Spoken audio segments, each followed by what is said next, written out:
I spent a lot of time studying and deeply reading Ikigai to create this video for you. This is not just another video, this is something that can truly shift your mindset. In this video, you'll discover 7 shocking truths that can completely redefine your purpose. If you feel stuck, lost, or searching for direction in life, this is for you. So make sure you watch this video till the very end because every second matters. Let's start the video. There is a particular kind of exhaustion that has nothing to do with sleep. You can rest for 8 hours, wake up in a bed that costs you a month's salary, drink your coffee in the quiet of a morning that looks perfectly fine from the outside, and still feel it, that hollow, low-grade ache that something is missing. Not broken, not catastrophic, just ... missing. You go through the motions, you show up, you perform, you scroll, you sleep, you repeat. And somewhere in the middle of all of it, a question surfaces that you quickly push back down because it feels dangerous to ask. Is this actually it? That question is not a weakness, that question is not ingratitude, that question is your nervous system sending you a signal that the life you were living and the life you were built for have drifted apart. And if you have ever felt it even once, even briefly, then what you are about to hear is not just relevant to you. It is urgent. This audiobook is built around one of the most quietly radical books of the last decade, Ikigai, the Japanese Secret to a Long and Happy Life by Hector Garcia and Francesc Miralles. It spent years on bestseller lists not because it was loud or provocative, but because it touched something true, something that modern productivity culture, hustle mythology, and algorithmic self-optimization have systematically buried. It touched the idea that a human life is not a project to be optimized, it is a current to be aligned with. And when you find that alignment, when you find your Ikigai, something shifts. Not dramatically, not overnight, but profoundly, permanently. The word itself, Ikigai, comes from the Okinawan dialect and loosely translates to that which makes life worth living. It is the intersection of 4 things: what you love, what you are good at, what the world needs, and what you can be paid for. You have probably seen the diagram. Maybe you nodded at it on Instagram, saved it and forgot about it by Tuesday. But the diagram is only the surface. Beneath it is a philosophy of existence that dismantles nearly everything modern culture has told you about purpose, success, and fulfillment. What Garcia and Miralles discovered in Okinawa in conversations with centenarians who worked past 100 years old and still felt excited to wake up is that the recipe for a meaningful life looks almost nothing like what we have been sold. And the 7 truths they uncovered are the ones that could, if you actually sit with them, redefine everything. Let's begin with the first one. And it is the one that most people are not ready to hear. Purpose is not found. It is already running. One of the most damaging myths of the self-help era is the idea of finding your purpose, as if it is a treasure buried somewhere and your job is to locate it. People spend years in this search mode, taking personality assessments, quitting jobs, traveling to Bali, attending retreats, waiting for the revelation. And when it does not come, they conclude that they are somehow broken, that they are the rare, tragic case who simply does not have a purpose. Garcia and Miralles found something completely different when they sat with the elders of Okinawa. These were people in their 90s and hundreds who had never taken a personality quiz. They had never built a vision board. Most of them had never even used the word Ikigai to describe what they were doing. They were just doing it. A 102-year-old woman who still practiced martial arts every morning. A fisherman in his late 90s who went to the water before dawn because he loved it, not because someone had told him it was his calling. A woman who tended her garden with the same focused attention that a surgeon brings to the operating table. What these people shared was not that they had found their purpose. It was that they had never stopped doing the thing that made them feel most alive long enough to lose track of it. Purpose, in the Okinawan model, is not a destination. It is a direction. It is already encoded in the things that make you lose track of time, in the problems you cannot stop thinking about, in the skills you developed, not because someone asked you to, but because you could not help yourself. The mistake most of us make is that we wait for clarity before we start. We want the full picture before we take the first step. But Ikigai does not reveal itself through contemplation. It reveals itself through action. Small, consistent, slightly uncomfortable action in the direction of what already draws you. If you are waiting for a sign, here is your sign. Start doing the thing you have been postponing until you figure it out. Now consider how this applies in the world right now, in the AI economy, in the age of freelancing and portfolio careers, and remote work. The people who are thriving are not the ones who figured out their purpose in one blinding moment of clarity. They are the ones who kept doing the thing, writing, building, teaching, creating, solving, and let the market find them. The creator who starts a newsletter because she genuinely cannot stop thinking about urban food systems does not need a business plan. She needs consistency. With a developer who builds tools because solving problems feels like play does not need a 5-year strategy. He needs to keep building. Purpose finds the people who are already in motion. The second truth is more uncomfortable than the first. Flow is not a luxury. It is the evidence. Miralles concept of flow, that state of complete absorption where time dissolves and performance peaks. is referenced extensively in Ikigai, and for good reason. The centenarians of Okinawa did not describe their daily activities in terms of productivity metrics. They described them in terms of how those activities felt. The fisherman did not say he caught fish efficiently. He said being on the water was where he felt most himself. The martial arts practitioner did not quantify her training. She described it as the part of the day where everything became clear. Garcia and Miralles make a point that most people miss entirely. Flow is not the reward for finding your Ikigai. Flow is the evidence that you are already touching it. When you are in flow, genuinely absorbed, challenged at exactly the right level, time-blind, self-forgetful, your nervous system is telling you something important. It is saying, this is aligned, this is close, pay attention here. And yet, modern work culture is structured almost perfectly to prevent flow. The open plan office, the notification culture, the back-to-back meetings that chop your cognitive day into useless fragments, the constant low-level noise of social media demanding that you perform your existence instead of actually living it. We have built an economy of distraction and then wondered why everyone feels empty. The research on flow is unambiguous. A person in flow for 4 hours produces more value, feels more satisfied, and recovers more quickly than a person who grinds through 10 hours of interrupted, anxious, approval-seeking labor. But we reward the latter and ignore the former, because the latter looks like effort, and effort is what we have learned to worship. The actionable truth here is this: look at your last 2 weeks and ask yourself when you last experienced flow. Not happiness, not even satisfaction, full absorption, time blindness. If you cannot identify a single moment, that is not a statement about your personality. It is a diagnostic. It means the structures of your life are not creating the conditions for your Ikigai to breathe. And the first step is not to redesign your life. It is to protect 1 hour per day, just one, for the work that puts you in that state. Not for money, not for an audience, just because it does something to you that nothing else does. The third truth comes from a detail of Okinawan life that seems small but is actually everything. Community is not optional. It is biological. In Okinawa, there is a concept called moe, a close-knit social group of people who support each other across a lifetime. These are not casual friends. They are not followers. They are people bound by genuine mutual commitment, financial, emotional, practical. When one person in a moe struggles, the group supports them. When one person thrives, the whole group celebrates. These groups form in childhood and persists, often, until death.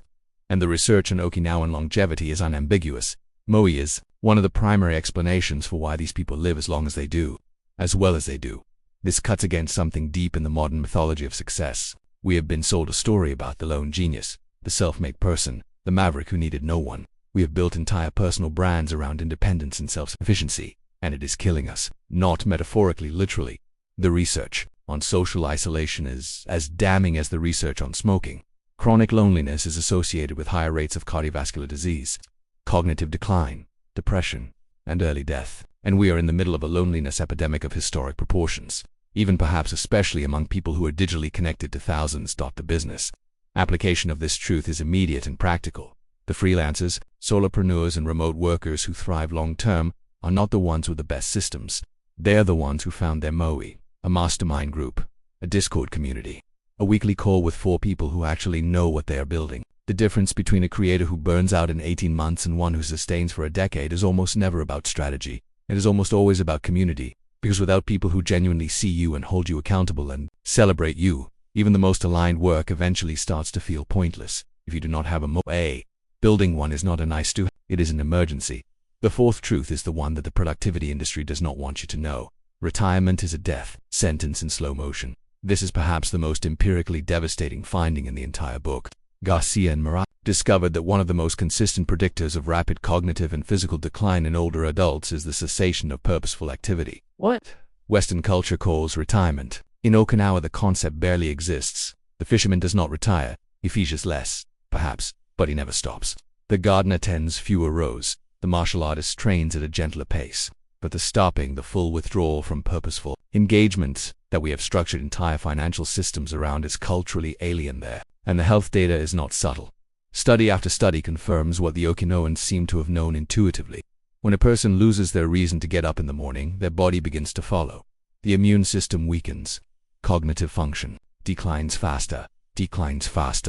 Depression rates spike. The life expectancy of men who retire early is measurably lower than those who continue working at something they find meaningful. Not because rest is harmful, because purposelessness is. Now translate this to the current moment. The FIRE movement, financial independence. Retire early has attracted millions of people who are essentially racing toward a finish line that may be a mirage. Not because financial independence is wrong. Financial independence is wonderful. Freedom is wonderful. But if the plan is to accumulate enough resources to stop doing anything meaningful, the research suggests you are optimizing toward a very expansive form of misery. The goal, Ikigai would argue, is not to stop. The goal is to redesign. To get to the place where the work you do is so aligned with who you are that the idea of stopping it feels like amputation, not liberation. That it is not a prison. That is the opposite of a prison. That is what the centenarians of Okinawa have, that we are systematically engineering out of our lives. The fifth truth is one that every ambitious person in their 20s and 30s needs to hear before it is too late to use. Mastery is the slow burn, and we have forgotten how to wait.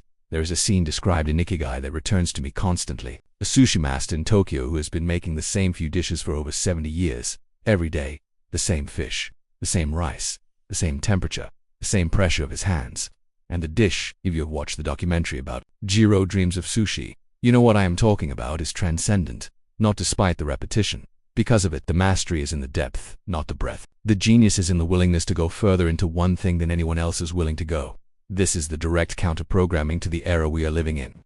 The era of pivots and rebrands and multi-hyphenate identities. The era where a creator has 3 income streams and 5 content formats and a course and a podcast and a newsletter, and somehow still feels like they are not doing enough. We have confused diversification with depth. We have mistaken busyness with mastery.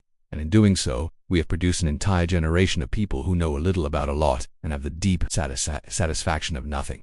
The Okinawan word for this long, patient immersion in craft is shokunin, a person who has dedicated their life to mastering a skill. The sushi chef, the carpenter, the tea ceremony practitioner. What Garcia and Miralles observe is that shokunin do not experience their dedication as sacrifice. They experience it as privilege. They are not grinding toward a goal. They are inhabiting the process. And the process, done at sufficient depth, becomes its own reward. If you are building something right now, a skill, a business, a body of work, the most dangerous thing you can do is quit before the compounding happens. The research on expertise consistently shows that genuine mastery requires somewhere between 7 and 10 years of deliberate, focused practice, not passive repetition. Deliberate engagement with the edge of your ability. Most people quit at year 2 because nothing dramatic has happened yet. They do not realize that they are standing on the edge of the compounding curve, and that the person who stays one more year will look back and barely recognize the distance they have covered. The sixth truth is perhaps the most counterintuitive, especially for people raised in a culture of extreme achievement. The body is not separate from the purpose. It is the vehicle. Okinawans eat less, not because they are dieting, because of a cultural practice called Harahachibu, a Confucian teaching that instructs you to eat until you are 80% full. This is practiced not as a weight loss strategy but as an act of respect for the body that carries your Ikigai into the world. And the metabolic research on caloric restriction is extraordinary.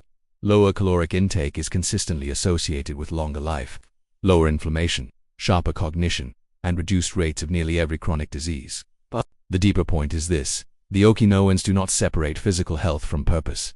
They see them as a single system. A body that is neglected cannot carry the spirit far. The spirit that is misaligned will eventually manifest in the body. This is not mysticism. This is psychoneuroimmunology, the emerging science that maps the relationship between psychological states and physiological outcomes. Chronic stress, the kind that comes from living out of alignment with your Ikigai, activates the same inflammatory pathways that drive cancer, heart disease, and neurodegeneration. Purpose is not a nice bonus on top of physical health. Purpose and physical health are the same conversation. The modern application of this is direct and non-negotiable. If you are serious about the work, the real work, the aligned work, the work that only you can do, then your body is not a distraction from that work. Your body is the infrastructure of that work. Sleep is not laziness. Sleep is when the brain consolidates learning, processes emotion, and repairs the cellular machinery of cognition. Movement is not optional. Movement is the mechanism by which the brain produces BDNF, brain-derived neurotrophic factor, the protein that promotes the growth of new neurons and is perhaps the single most important biological predictor of cognitive health. The centenarians of Okinawa are not thin by accident and healthy by luck. They are healthy because their life structure, the movement, the food, the social connection, the purposeful work creates the biological conditions for vitality. And every one of those conditions is available to you right now. The seventh truth is the one that will stay with you longest. The small things are the whole thing. One of the most profound passages in Garcia and Miralles' book comes from their conversations with older Okinawans about what they look forward to each morning. The answers are almost embarrassing in their simplicity. tending the garden, feeding the cat, the first cup of green tea, watching the light change, a conversation with a neighbor. These are not people who lack ambition or have settled for a small life. Many of them have lived through war, through poverty, through loss that would destroy most modern people. And what they have arrived at, what feels like wisdom rather than resignation, is the radical recognition that the meaning of a life is not in its peak moments, it is in the quality of its ordinary ones. This is the deepest challenge Ikigai issues to contemporary culture. We are obsessed with highlights, with milestones, with the launch, the exit, the achievement, the moment the thing finally arrives. We treat ordinary days as the cost of extraordinary ones. We tolerate the present in exchange for a future that keeps moving away from us. And in doing so, we spend most of our lives not actually living them. The Japanese aesthetic of wabi-sabi, finding beauty in imperfection and transience, is the cultural counterweight to this. The cracked tea bowl that has been repaired with gold. The asymmetrical flower arrangement. The garden designed to look different in every season, including winter. These are not accidents. They are a philosophy. They say, the value is here, in the flawed, passing, ordinary moment, not later. Not when it is perfect, now, and the behavioral science completely supports this.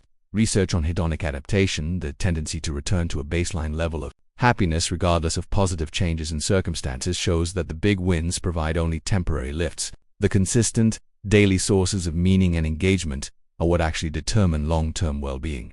The morning ritual, the creative practice, the relationship tended carefully over time, the work done with genuine attention. These are not small things. They are, in every way that matters, the whole thing. So here is where we land. And listen carefully, because this is the part that deserves to be felt, not just heard. You're not running out of time to find your purpose. You're running out of time to keep ignoring it. There is a version of you that knows, not perfectly, not completely, but knows what kind of work lights you up, what kind of problems pull you in, what kind of mornings make you feel like a real person. That version of you is not a fantasy. It is not naive. It is not impractical. It is the version of you that the centenarians of Okinawa would recognize. The version that has not traded aliveness for the appearance of success. The cost of ignoring this is not dramatic. That is what makes it so dangerous. It is not one catastrophic moment. It is the slow, quiet erosion of vitality. It is waking up at 55 with a career that pays well and means nothing. It is being surrounded by people who know your professional reputation and no one who knows your actual soul. It is a body that works but does not thrill you. It is the Sunday night dread that never quite went away, even when you got every promotion you wanted. It is a life that looked right from the outside and felt like a borrowed coat from the inside. The Okinawans do not have a word for retirement. They barely have a word for stress in the chronic, ambient way we experience it. What they have is Ikigai, the small, specific, renewable reason to get up. Not the grand purpose. Not the legacy. Not the platform. The fisherman and his nets. The gardener and her hands in the soil. The martial artists and the morning light. These people are not enlightened. They have simply never stopped doing the thing that makes them feel like themselves. And that, in the end, is the whole secret. 7 truths. 1 conclusion. Your Ikigai is not waiting to be discovered in a seminar or a 5-year plan or a personality framework. It is already there, in the work that absorbs you, the problems that will not let you go, the communities that make you feel seen, the small rituals that make ordinary days feel worth living. The only question is whether you are going to keep waiting for the perfect version of it, or whether you are going to start honoring the imperfect, present, already available version of it today. The fisherman does not wait for the perfect morning. He goes to the water dot. If you've made it this far, it means you're serious about changing your life. This isn't just content. It's a powerful mindset shift that can help you discover your true purpose. If you found value in this video, make sure to like it, drop your thoughts in the comments, and share it with someone who needs this message. And don't forget to subscribe to Mindcode Vault for more powerful content like this.